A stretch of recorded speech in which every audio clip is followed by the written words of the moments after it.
মালয়েশিয়ায় যখন ডক্টর মোহাম্মদ ইউনূস নির্বাচনের কথা বারবার বলছেন যে আমরা একটা ভালো নির্বাচন করব। আমরা নির্বাচিত সরকারের কাছে ক্ষমতা হস্তান্তরের প্রস্তুতি নিচ্ছি। জনগণের সরকারের কাছে আমরা ক্ষমতা দেব এবং তার জন্য কঠিন প্রস্তুতি আমরা নিচ্ছি। ঠিক তখন অন্তত দুটি দলের কাছ থেকে একেবারে নির্বাচনের বিপরীত চিত্র পাওয়া যাচ্ছে। একটা হচ্ছে জামাত ইসলাম, আর একটি হচ্ছে এনসিপি। যার যার অবস্থান থেকে তারা সম্মিলিতভাবে না, আলাদা আলাদাভাবে বলছে, কিন্তু বলছে তো সেটা নির্বাচনের বিপক্ষে।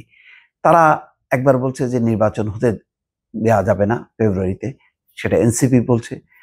আর জামাত ইসলাম আর একটু কৌশলীভাবে বলছে যে নির্বাচন আমরা হতে দিব বা চাই ফেব্রুয়ারির মধ্যে, আমাদের মানে কোনো আপত্তি নেই, কিন্তু সিস্টেম চেঞ্জ করতে হবে। পিআর পদ্ধতিতে নির্বাচন না হলে এই নির্বাচনে জামাত অংশ নেবে না বা নির্বাচন হবে না।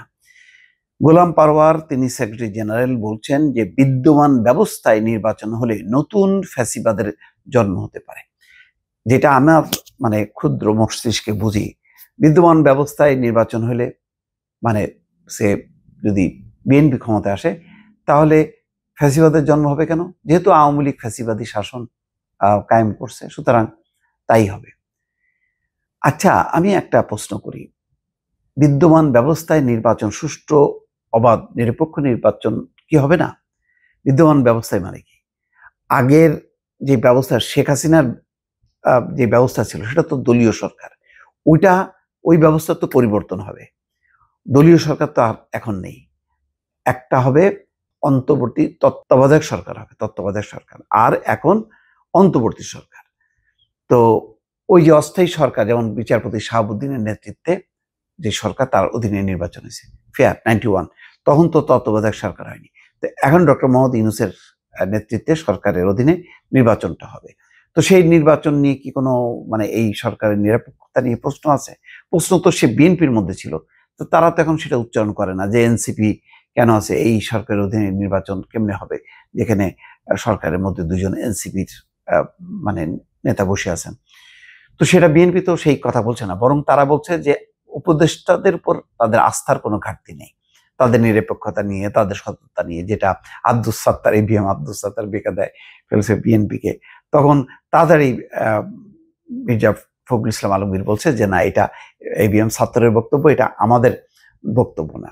আমরা এই মানে উপদেষ্টাদের সততা, আমাদের আস্থা আছে, আমাদের কোনো আপত্তি নেই। যাই হোক, এখন যতটা মানে ডক্টর ইউনূস বিএনপি, এর আগে কিন্তু জামাত আর এনসিপি ছিল, এখন কেমনে জানি মিলে গেছে তারা দুজন, এবং দুইজনই বলছেন যে না, ওইটা না হলে কিন্তু আমরা নির্বাচনে অংশ নেব না।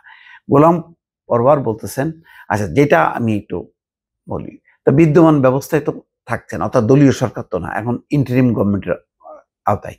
আর নির্বাচনটা এই নির্বাচনে কি গণতান্ত্রিক কাঠামো ছিল না? 91-এ নির্বাচনটা হয়নি, 96-এ হয়নি, হয়েছে তো 2008 পর্যন্ত তো হয়েছে। হ্যাঁ, তার মধ্যে বলা যায় যে কিছু প্রশ্ন আছে, কিছু মানে আপত্তি আছে, কিন্তু মোটা দাগে যদি আমরা চিন্তা করি যে বাংলাদেশের 53-54 বছরের ইতিহাসে সবচেয়ে ভালো নির্বাচনকে চারটা বলা হয়। একটা হচ্ছে 91, 96, 2001, 2008।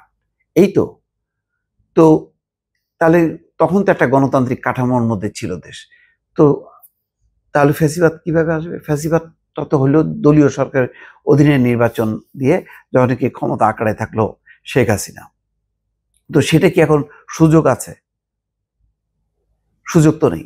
এই সরকারের সময় তো প্রস্তাব হবে যে তত্ত্বাবধায়ক সরকার ব্যবস্থা, যেটা আইনে পাশ হবে, পরবর্তী যে সরকার আসবে সেই সরকার নাকি ওই সরকার রেখে দেবে, দলীয় ব্যবস্থায় নির্বাচন হবে। তা এই জন্য অনেক রকম কথা, এই কথার আমি ব্যাখ্যা বুঝি না।